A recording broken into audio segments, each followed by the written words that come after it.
Magandang araw sa bayanang Pilipino, magandang araw mga kababayan.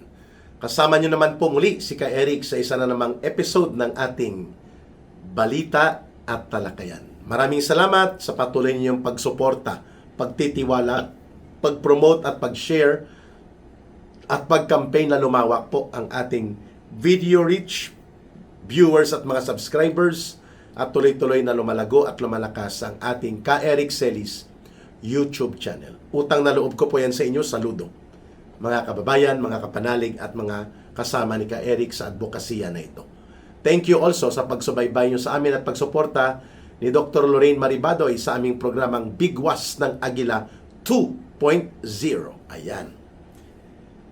Marami ang nagsasabi na ang impeachment trial ni Vice President Sara Duterte ay siyang panibagong diversionary tactic o pamamaraan ni Marcos Jr. na lituhin at linlangin ang taong bayan at hilain sila mula doon sa pagkalkal at pagbubunyag, supposedly, ng umaalingasaw na katotohanan sa kung sino ang mga mastermind. Siyempre, tinuro na ni Saldico yan, Marcos and Saldico and Romualdez. Sino ang nakinabang, paano nakinabang, at paano papanagutin sa dambuhalang issue ng pangungurakot at pandarambong. 1.9 trillion pesos ang nawalang pera sa loob lamang ng 3 taon ni Marcos, 2023, 2024, 2025 na mga budget, at itinatanggi niya ang pananagutan dyan. So, para mangyari yan, kailangan maibaon at mawalang bisa at walang saysay ang supposedly ay check and balance at nag-uusisa, nag-iimbestiga na hiwalay sa Executive Department na komitiba ng Senado, ang Senate Blue Ribbon Committee.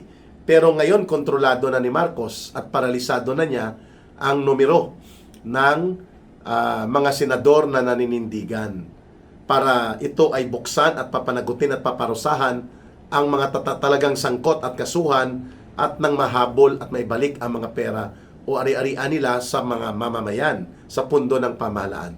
Siyam na lang po ang naiiwan na may matitino at may malakas na loob na manindigan bilang independent and brave senators, no? Sa grupo nila Senator Alan Peter Cayetano. Yung 13 Judas na kulto ni Marcos, tinatawag na sila ngayon na 13 senators of Marcos or the new Senate of Malacanang. Hindi sila Senado ng taong bayan o ng Republika ng Pilipinas. Yun ang mayoriya na public perception sa kanila. Ngayon, itong mga gimmick at maniobra upang kontrolin ang proseso at naratibo sa impeachment trial ni Vice President Sara Duterte ay may malaking silbi para doon sa PSYOPs and psychological warfare, psychological operations, or better known today as information and influence operation ni Marcos. Para ang burden o ang bigat ng mga pagsagot sa issue at pagpapaliwanag maililipat kay Sara Duterte.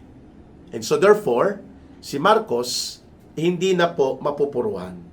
At sila Romualdez, kagaya ng paghahambog-hambugan ni Boying Rimulya na kakasuhan niya si Martin Romualdez as isa sa mga big fish dapat sa mastermind sa pagkakasangkot sa naturang dambuhalang iskandalo ng pangungulimbat at pandarambong at pangungurakot, lalo na sa flood control at mga budget na sinindikato nila.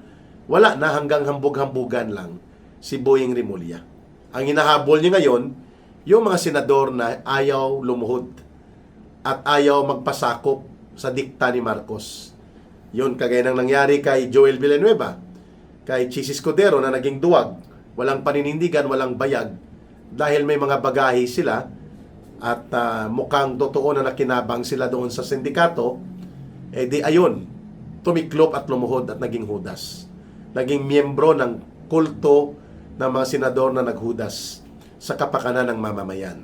Ganon din po ang ginawa niya kay Senator Jinggoy Estrada, nila Marcos. Subalit hindi lumuhod at nagpasakop si Senator Jinggoy Estrada, kaya nakakulong. At mukhang ganon din po ang gagawin nila kay Senator Marcoleta. Bagamat wala silang iniisip na pagkakataon na pwedeng bumaliktad si Senator Marcoleta at sumama sa kulto ng 13 Judas na senador ni Marcos, pero at least mawawala ang ingay at boses niya sa loob ng Senado. O ayun, kaya tinatarget siya ngayon na mapasasampahan ng kaso at non-bailable offense para aristuhin siya. At magiging kagaya siya ni Senator Jinggoy Estrada. So ito po lahat nawala na ang momentum at initiative sa taong bayan para habulin at pukusan ang issue ng mga dambuhalang pangungurakot at pangungulimbat at pandarambong sa flood control at iba pa na mga usapin ng pangungurakot ng gobyerno at administrasyon ni Marcos. Lahat ng ito napaling na papunta sa mga impeachment court gimmick and impeachment trial gimmick ng mga tauhan ni Marcos. Yung interpretation sa 2/3 votes of all the senators, binabaloktot na nila. So, naging public discussion siya. Naging mainit na talakayan tuloy. Ang mga, kunwari, paghahabol daw sa pag-reveal kung sino sila Mary Grace Piatos, Kokoy Villamin, yung mga code na ginamit sa Security and Intelligence and Confidential Fund ng Vice President at pati nung siya ay Department of Education Secretary, ito ngayon ang kinakalkal. Upang i-highlight ito at lahat ng media attention, lalo na sa tinatawag na mainstream media, ang naratibo na ito ang pilit na isinasalaksak to influence the perception and the public attention and narrative papunta sa paniningil at pagbirada kay Sara Duterte. Yan. Kaya nga sa darating na June 28, that would be next week, ito pong mga alipores na kaalyado at kasuporta ni Marcos at ni Romualdez ay mananawagan sila ng White Ribbon March daw sa EDSA.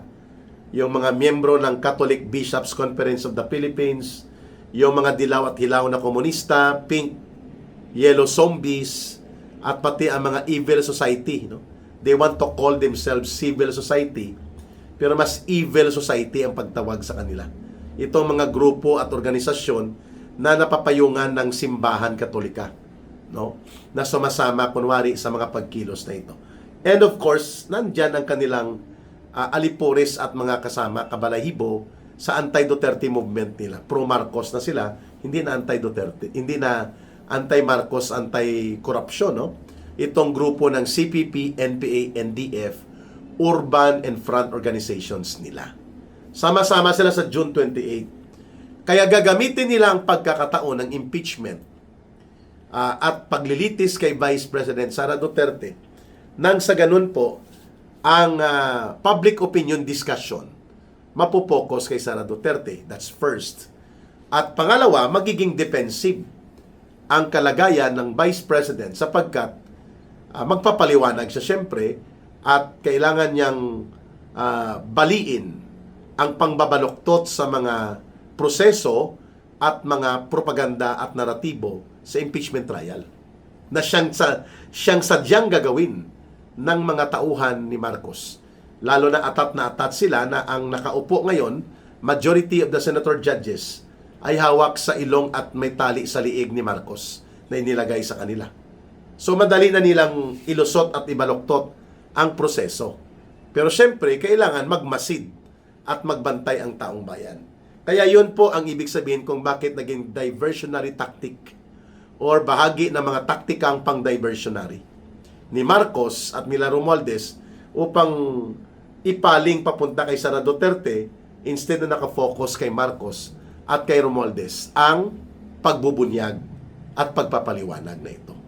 So maliban doon sa pagiging defensive ang posisyon ng Vice President, pangatlo ay pwede pong ang kanyang political capital, ang kanyang integridad, ang value niya bilang alternatibong leader sa gobyerno at sana siya ang nakikita na nararapat na maging presidente ay magkakaroon po ng mga pagbangga at mga pag-atake na kailangan niyang sagutin at maipaliwanag, sapagkat kung hindi ay pwedeng maapektuhan po ang persepsyon ng mayoriya ng mga Pilipino kay Vice President Sara Duterte.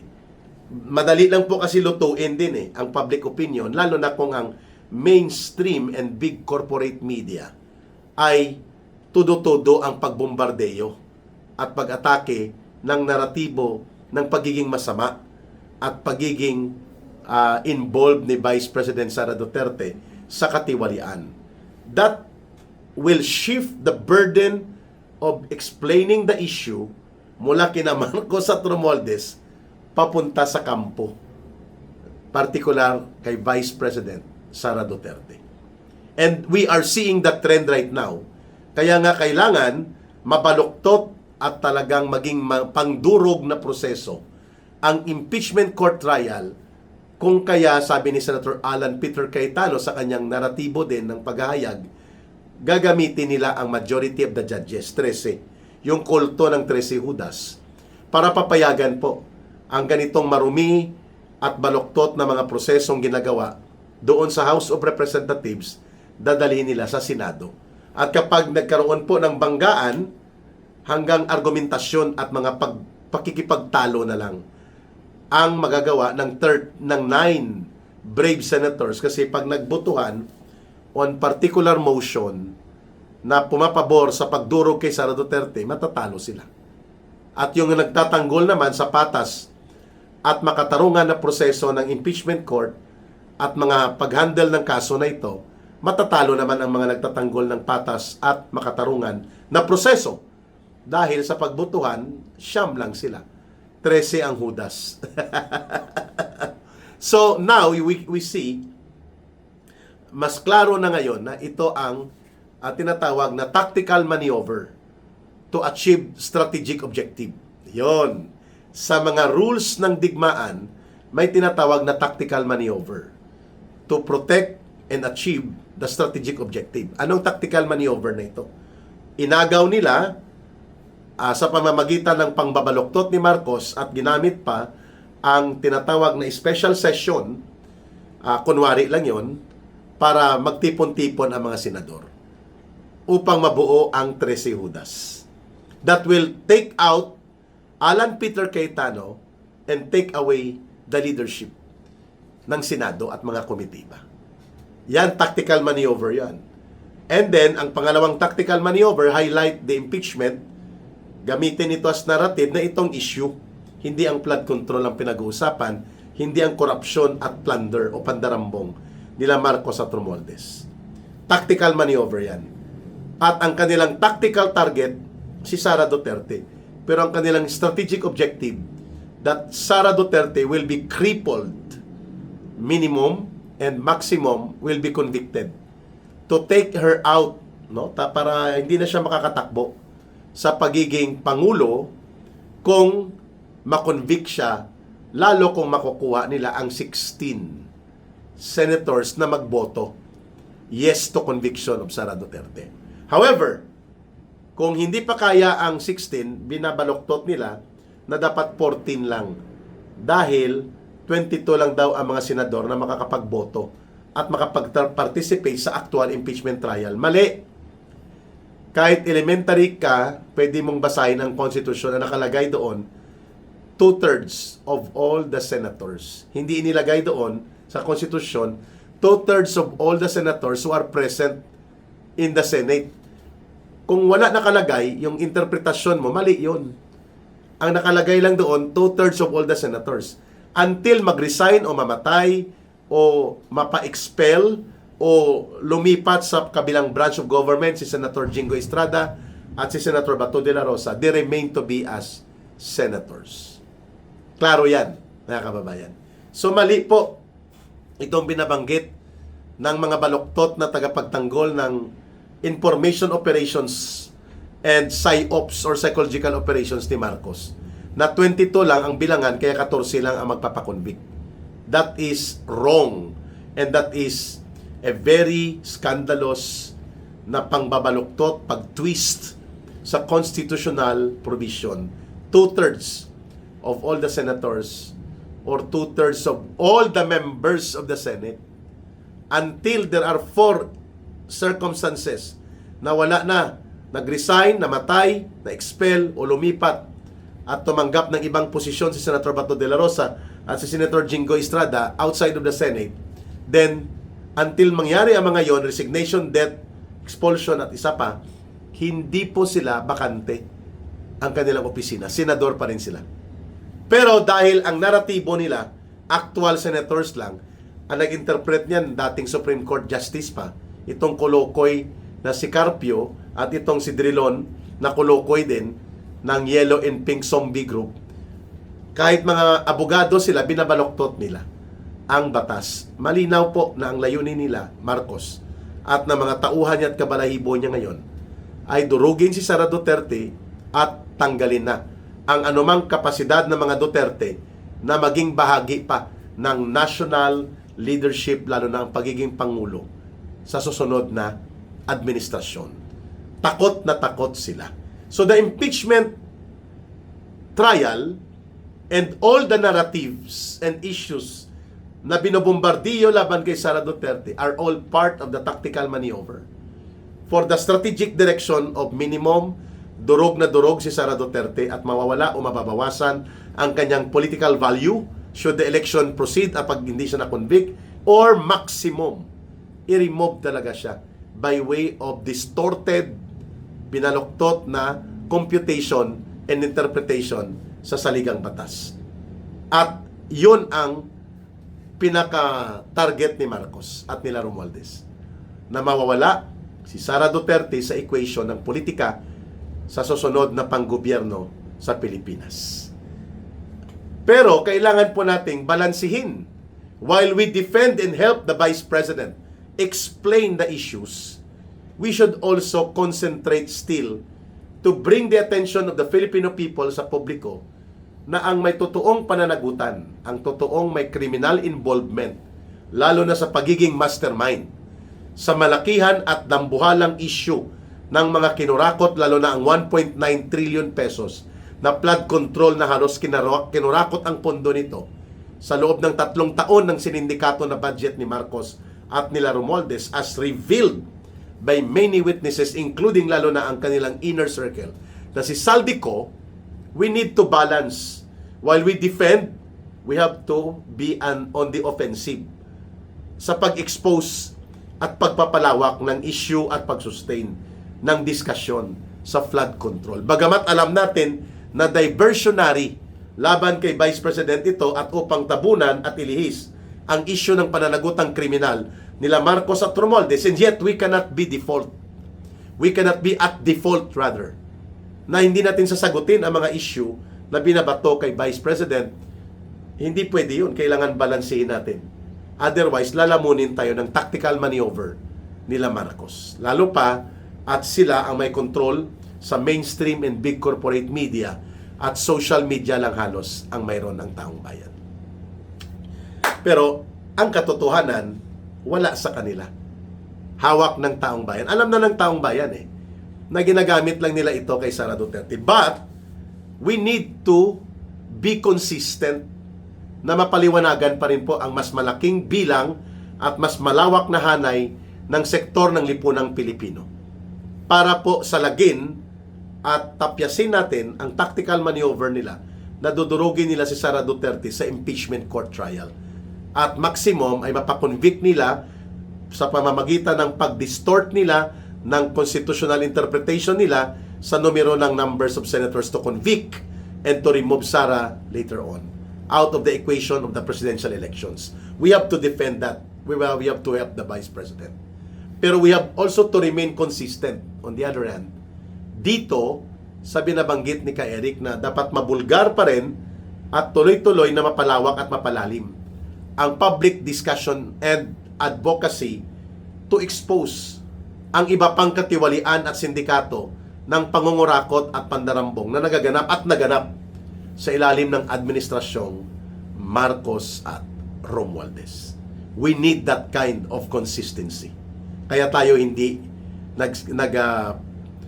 tayo pumapayag na kahit kinakasuhan ako at hinaharas, tinatakot ay tuloy lang ako sa pagsisiwala at pagbubunyag. Dahil ang taong bayan pa rin ultimately ang maghuhusga kung saan hahantong itong ating mga pakikibaka at advokasya na ito para sa pagreforma ng gobyerno natin at pagsusulong ng kaunlaran at mabuting pamamahala para sa ating sambayanang Pilipino. Mahalin natin ang bansang Pilipinas. Walang ibang magmamahal nito kundi tayo ring mga Pilipino. Maraming salamat sa inyong pagsubaybay at pagtulong at pakikinig at pag-promote at pag-share ng ating video at mga balita at talakayan. Saludo po at utang na loob ko yan sa inyo. Sa nagtatanong, ang ating GCash line of voluntary support, 1 peso, 2 pesos, 3 pesos, 5 pesos will do out of your voluntary and sincere effort. Makakatulong po yan sa ating advocacy for Bangon Sambayanan. Ang numero ay 0916-308-7710. 0916-308-7710. Rohilda Celis Kailangging, Bangon Sambayanan, People's Advocacy Center. Para sa Diyos at sa Pilipinas nating mahal, may God bless everyone. May Allah will be with those who are Muslim brothers and sisters. Maraming salamat po muli. Bye for now. Ito po si Ka Eric.